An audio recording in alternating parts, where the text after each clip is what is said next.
This is for report counseling. First of all, we will understand how to interpret the report. Report को कैसे interpret किया जाता है. Our brain is divided into two parts. First of all, one is left, second is right. Your right hand fingerprints, आपकी right hand के fingerprints shows your left brain's functionality. आपकी left brain की functionality बताती है और आपकी left hand की fingerprints right की बताती है, which is the right brain. Now जो भी वैल्यू का डिस्ट्रीब्यूशन आता है, the value represents the neocortex neuron intensity, which means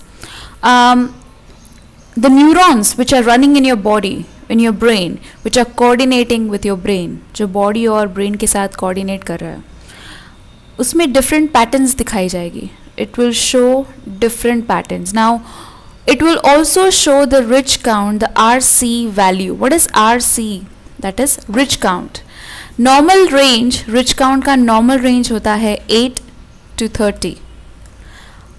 अगर वैल्यू 30 से हाई जाता है, if the value goes high above 30, that means वो पर्टिकुलर ब्रेन का पार्ट बहुत ही हाई फंक्शनैलिटी में काम कर रहा है. Okay, then we have the C point. Ridge count value और परसेंटेज डिस्ट्रीब्यूशन किसी भी स्पेसिफिक इंटेलिजेंस का अगर टाइप आता है 0 या आर्क टाइप, तो मिनिमम रेंज जाएगी 0 या मैक्सिमम इन्फिनिट जाती है. Depends on the plasticity of the report. It simply means कि वो पर्टिकुलर इंटेलिजेंस या तो बहुत लो है या हाई है, डिपेंड्स ऑन द प्लास्टिसिटी. अगर रिच काउंट 10% पे आता है, दैट्स नॉर्मल, दैट्स एवरेज. अगर 5.99 या उसके नीचे आया तो बेसिकली वो पर्टिकुलर पार्ट आपका कम है या वीक है. बट ये जो रिपोर्ट का कंपैरिजन है, ये रिपोर्ट का कंपैरिजन आपके साथ हो रहा है. The comparison is with yourself. You are not going to compare the report with anyone else.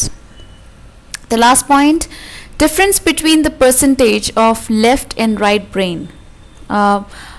This report will show you the percentage of left and right brain.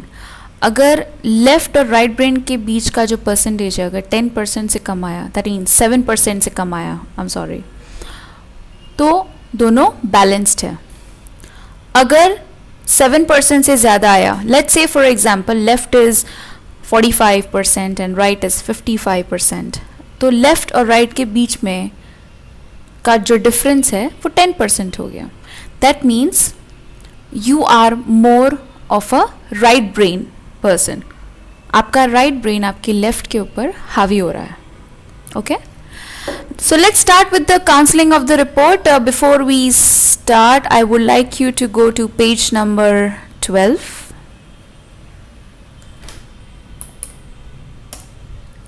Understanding the human brain. Just go through it. This is prefrontal lobe. Prefrontal lobe की functionality क्या है? Center of personality and characteristic, executive functions, cognitive functions. Then we have inferior frontal lobe, center of thinking and imagination, emotions, planning, reasoning, judgment, everything. Then we have parietal lobe, center of kinesthetic, fine motor skills and gross motor skills. What is fine motor skills? Your finger movements, your eyeball movements, your eyebrows movements. What is gross motor skills? Gross motors means your hand movements, your body movement, your leg movement. Then we have the occipital lobe, center of visual functions. You see from this part, you don't see from your eyes. Your eyes are just a glass. So this is the visual functions. उसके बाद आता है temporal lobe, center of auditory functions, your hearing, memory, emotions, learning, interpreting and processing auditory are from this part. So let's start with the counseling of the report. First of all, you go to page number 7. If you see, left brain के नीचे R1, R2, R3 दिया हुआ है और right brain के नीचे L1, L2, L3 दिया हुआ है. क्यों? क्योंकि राइट हैंड के फिंगरप्रिंट्स लेफ्ट ब्रेन की फंक्शनैलिटी बताता है और लेफ्ट ब्रेन की फंक्शनैलिटी राइट हैंड के फिंगरप्रिंट्स बताती है. देन वी हैव, अगर आप देखेंगे यहाँ पे यू AS, ये सब आपकी फिंगरप्रिंट टाइप है. What type of fingerprint you have in R1, R2, R3. Then there are rankings given. Then we have percentage. Now how percentage are divided? If anything which goes to 10% or above, that is your strengthful part. वो आपका strength होगा. Average is between 9.99 to 8. वो आपका average होगा. और weaker part होगा 7.99 या 0 के बीच में. So let's start with the first rank. First rank we have visual ability 19.39%. Visual ability का मतलब है कि आप कितनी अच्छे से दूर से देख सकते हैं. आपका जो इमेज अप्रिसिएशन है, कलर, साइज, शेप, पैटर्न, किस तरह से आप पहचानेंगे, that is visual ability. So I would say this person's visual ability is very strong. That is on the first rank. यहाँ पे सिर्फ आपको उनकी स्ट्रेंथ बतानी है. You have to talk about the strength, what kind of strength they possess. Then the second rank goes to linguistic, which is language and listening ability, 14.44%. These are just the brain lobes functionality, लेकिन मैं यहाँ पे intelligence को भी connect करूँगी. So second rank जाता है language और listening ability. ये होता है आपका linguistic intelligence, linguistic word smart, जिसमें parts of speech, verbal memory, ये सब बहुत अच्छे से आपका process हो रहा है. This is on the second rank. Then third rank goes to observation and reading ability, 14%. That is your naturalist power, nature smart. आपकी जो distance, speed, size, ये बहुत अच्छे से आप observe करते हैं. जैसे कि I would say for example आपका driving काफ़ी अच्छा होगा अगर आपका observation and reading ability अच्छा है.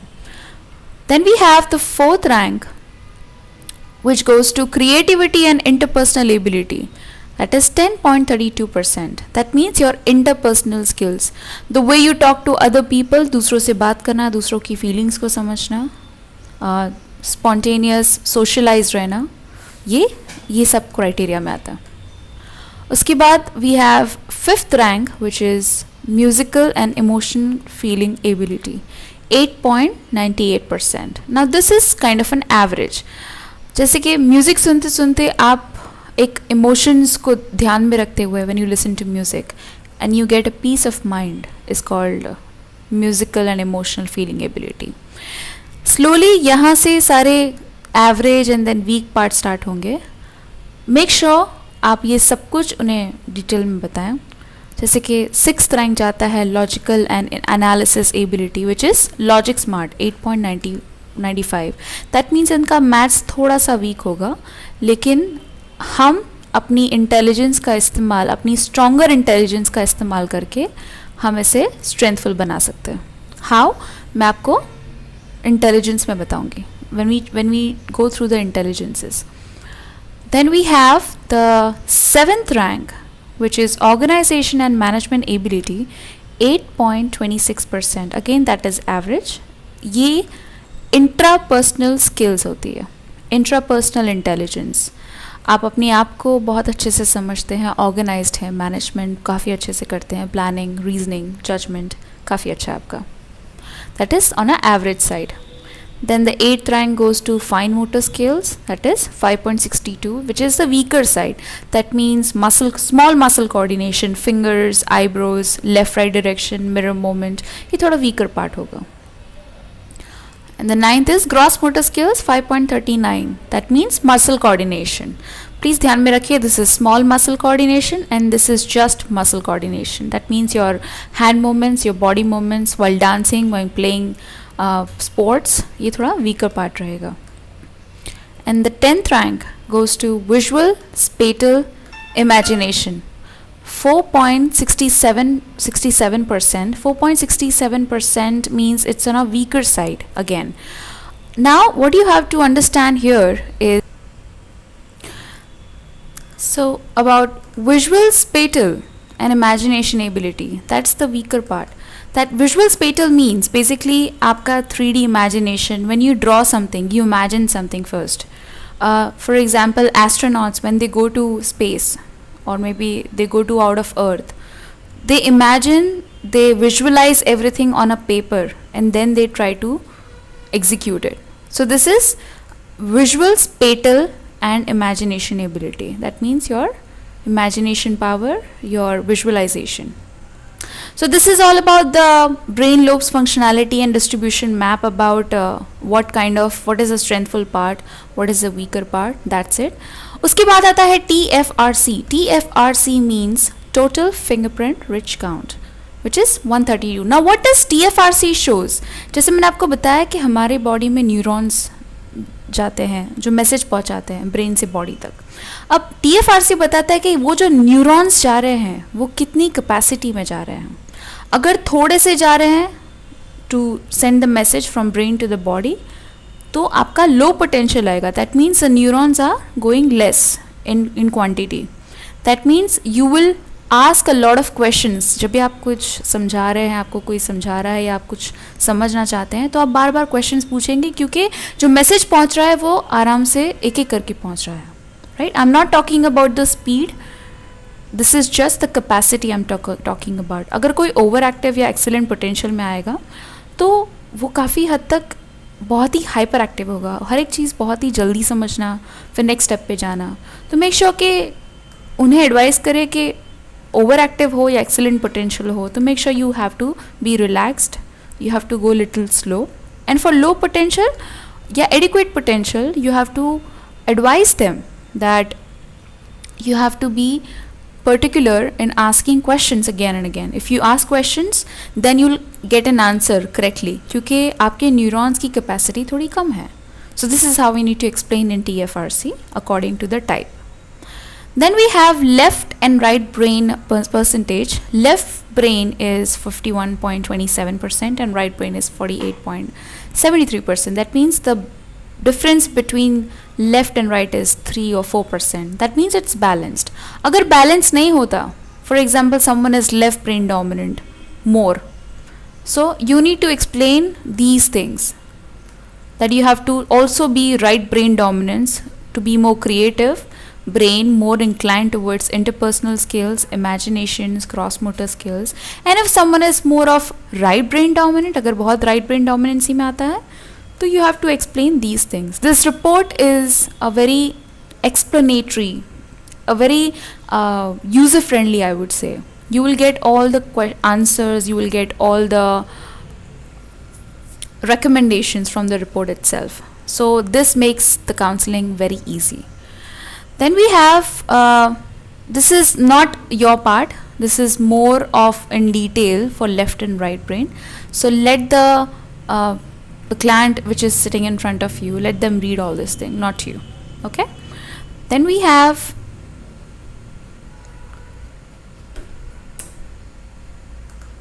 let's go to page number 14. Over here if you see, the highest part is occipital lobe, which is 33.39%. Why? Because in this report I would say the observation and reading ability part is high. This is the occipital part. That's why occipital का percentage high rate पे है. So this is how we need to engage the report. This is something which you don't have to tell to the client when you're counseling the report, because this is more of a scientific words which have been used here. So make sure this is just for you, this is just for your knowledge. Alright, prefrontal lobe, L1 and R1 is prefrontal, L2 and R2 is inferior frontal, L3 and R3 is parietal lobes, L4 and R4 is temporal lobe, L5 R5 is occipital lobe. Alright, then we have ATD. What is ATD? Now as I said, TFRC बताता है कि आपकी capacity कितनी है neurons की. ATD बताता है कि आपका स्पीड कितना है न्यूरॉन्स का, कितनी स्पीड में इंफॉर्मेशन ब्रेन में जा रही है. So if someone has less than 35, यहाँ पे 0 लिखा हुआ है, लेकिन अगर किसी का 35 या उसके नीचे आया तो काफ़ी हद तक स्पीड में जा रहा है न्यूरॉन्स. सो आपको एडवाइस देना है, यहाँ पे रिकमेंडेशंस ऑलरेडी लिखे हुए हैं, that when you facing any issue, कोई भी चीज़ को रिलैक्स माइंड से ध्यान में रख के कीजिए, क्योंकि आपके जो न्यूरॉन्स हैं वो काफ़ी स्पीड में जा रहे हैं. So you will be very hyper active. Make sure you always keep a small notebook.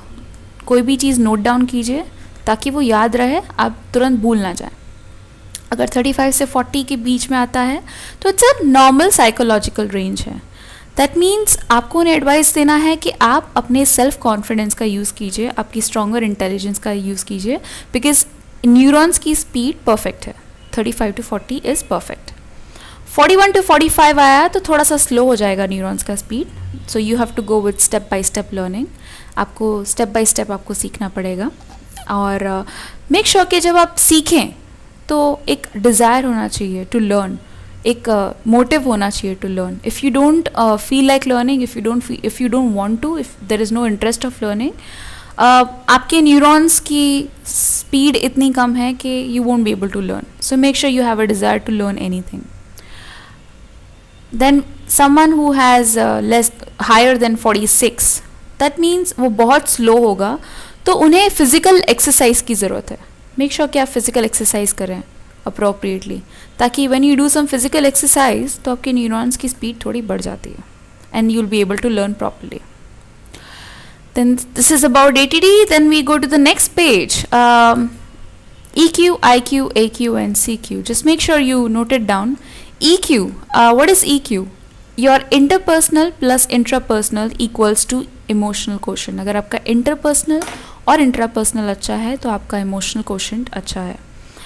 What is intelligence question? Your logical and linguistic. अगर आपका अच्छा है तो आपका इंटेलिजेंस क्वेश्चन अच्छा है. एडवर्सिटी, अगर आपका नेचुरलिस्ट और बॉडीली काइनेस्थेटिक अच्छा है तो आपका एडवर्सिटी क्वेश्चन अच्छा है. क्रिएटिविटी क्वेश्चन, अगर आपका म्यूज़िक अच्छा है और विजुअल स्पेटल अच्छा है तो आपका क्रिएटिविटी अच्छा है. This is how you need to gauge. अगर किसी में भी कम या ज़्यादा आता है, 20% के नीचे आया तो वो कम है, 20% के ऊपर आया तो वो बैलेंस्ड है हर एक जगह पे. सो फॉर एग्ज़ाम्पल यहाँ पे अगर कहीं पे भी 20% से नीचे आया, फॉर एग्ज़ाम्पल इमोशनल क्वेश्चन में नीचे आया, तो हम उन्हें एडवाइस करेंगे कि अपना इंटर और इंट्रा बढ़ाएं तो आपका इमोशनल क्वेश्चन बढ़ेगा. इंटर और इंट्रा कैसे बढ़ाना है मैं आपको इंटेलिजेंसेस में बताऊँगी. Then we have personality and behavior. This is very explanatory. Your personality is dove, तो हम dove के पार्ट पे जाएंगे. हर एक में दिया हुआ है. पहले तो हम will make sure we'll tell them what are your type, what is the type of your personality. You're compassionate, peaceful, people oriented, loyal, friendly, hardworking and great team player. उसके बाद हम उसकी strength और weakness बताएंगे, वो बहुत ज़रूरी है. Strength और weakness बताएंगे. उसके बाद we will tell them the recommendations, what you need to do. Think about yourself for a change and put your needs first. What do you want? This is all recommendations. This is all self-explanatory. You need to tell them, and you just have to read all these things and you have to explain them. Then we have communication style. Communication style. There are 4 types of communication style. One is cognitive learner. Cognitive learner मतलब independent learner. काफ़ी हद तक independent और strong रहता है ये लोग. उसके बाद अफेक्टिव लर्नर आता है. Affective learner is imitative learner, मतलब किसी को कॉपी करके सीखना, विच इज़ अफेक्टिव लर्नर. उसके बाद आता है reverse learner. Reverse learner is a non traditional learner, मतलब हमेशा उल्टा करना. हमेशा कोई भी चीज़ में 10 लोग अगर हाँ बोल रहे हैं तो 11वां ना बोलेगा. 2000 काफ़ी उल्टा सोचते हैं ये लोग, लेकिन डिफरेंट सोचते हैं, बहुत सबसे अलग सोचते हैं. उसके बाद है रिफ्लेक्टिव लर्नर, जो दूसरों पे रिलाई रहता है, हमेशा दूसरों पे ही डिपेंडेंट रहता है, कभी भी अपने आप पे डिपेंडेंट नहीं रहता. राइट.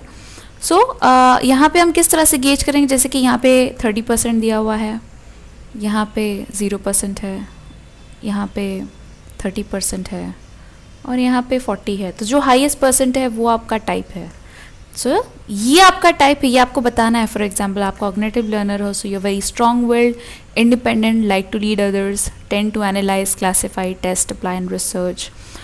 थ्योरी ऑफ मैटर अगर एक्सप्लेन की जाए, you need a strong evidence to get convinced of course. और recommendations क्या होंगे? फॉर एग्जाम्पल यहाँ पे recommendations भी हमने दिए हुए हैं ताकि आपको अपने वर्ड्स यूज़ करने की ज़रूरत नहीं. So to be more caring, more encouraging, put oneself in each other's shoes so that others feels appreciated. Make sure कि अपनी interpersonal बढ़ाएं, थोड़ा negative view कम रखें. बहुत सारी डिटेल में हमने चीज़ दी हुई है. So जो भी परसेंटेज ज़्यादा आएगा वो आपको समझाना है. फॉर एग्जाम्पल अगर 50-50 परसेंटेज आता है तो दोनों आपको समझाना है. वो टाइप दोनों है उनकी, तो दोनों के recommendations आपको उन्हें समझाना है. Then we have my learning style. Now जो भी हाईएस्ट लर्निंग स्टाइल आएगा, यहाँ पे विजुअल लर्नर है तो आपको उन्हें बताना है कि मेक श्योर कि आप जो भी चीज़ें सीख रहे हैं learn it visually, because that's the only thing which you will be able to learn by doing it visual. अगर ज़्यादा डिटेल में जाना है तो हमने लर्निंग टेक्निक्स भी दिए हुए हैं. You can explain them. These are the learning techniques. Let them read the learning techniques. And then उसके बाद आता है multiple intelligences. Multiple intelligences is like very easy. जिस तरह से हमने एक पीपीटी में एक्सप्लेनेशन दिया हुआ है कि what are the multiple intelligences, so you need to explain them what are their higher intelligences. Lower के बारे में बात नहीं करनी है because that's of no use. जो भी 12%, 11% या 12% से हाई आएगा वो उसकी हायर डोमिनेंसी है.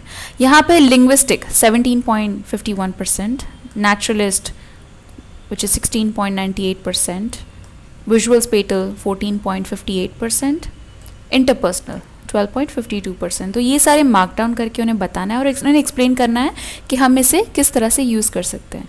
फॉर एग्जांपल कोई कहे कि मेरा लॉजिकल कम है, मुझे वो बढ़ाना है, तो मेक श्योर कि आप ग्रुप में पढ़ाई कीजिए, इंटरपर्सनल का इस्तेमाल कीजिए. या फिर मेक श्योर कि आप एक नेचुरल एनवायरनमेंट में रहिए, क्योंकि आप नेचर स्मार्ट हो, तो मेक श्योर कि आप नेचुरल एनवायरनमेंट में रहिए ताकि आप मैथ्स अच्छे से कर सकें. राइट. अगर और भी डिटेल में जाना है, फॉर एग्जांपल यहाँ पे हमने सारी इन्फॉर्मेशन दी हुई है. इनका अगर लॉजिकल कम है तो हमने उसे बढ़ाने के लिए क्या करना है, यहाँ पे एक्टिविटी सारी फिलअप की हुई है. So you have to tell them to go through these activities to increase, to develop the logical mathematical intelligences. So this is a very simple way of explaining intelligences. आपको उन्हें explanation देना है कि intelligence का कैसे use किया जाता है. पहले उन्हें समझाएं और फिर उन्हें इंटेलिजेंस के बारे में बताइए. Then we have extra curricular activity which is the highest is foreign language 14.44%. तो आप पढ़ने और जॉब करने के अलावा what can you do, what hobbies can you join. So we have also given that you can play chess or you can join a singing class, because according to your intelligences हमने ये extra curricular activity बताया है. उसके बाद career options में हमने ratings दिए हुए हैं. This is very simple. if 5 star आता है किसी का तो you have to advise that you must go in that field. किसी का 4 star आता है तो you have to advise that you should go. किसी का 3 star आता है तो you can go. 2 स्टार होता है तो यू मे नॉट. 1 स्टार होता है नॉट एडवाइसेबल. फिर भी अगर वो जाना चाहते हैं, फॉर एग्जांपल यहाँ पे इंजीनियरिंग में 1 स्टार है, लेकिन फिर भी अगर वो जाना चाहता है तो मेक श्योर उन्हें एडवाइस दें कि अपनी इंटेलिजेंसेस का इस्तेमाल कीजिए वाइल लर्निंग दीज थिंग्स. इसका मतलब ये नहीं कि वो कभी भी इंजीनियरिंग नहीं कर पाएंगे, बस थोड़ा सा स्ट्रगल लगेगा उन्हें सीखने में. मेक श्योर कि आप अपनी इंटेलिजेंस का इस्तेमाल करें ताकि आप वो पर्टिकुलर सब्जेक्ट अच्छे से सीख सकें. That's it. If at all they have any other questions, you can let me know. This is all about how to do the report counseling. I would like you to get more questions for me and mail it to me and we can discuss. Thank you so much.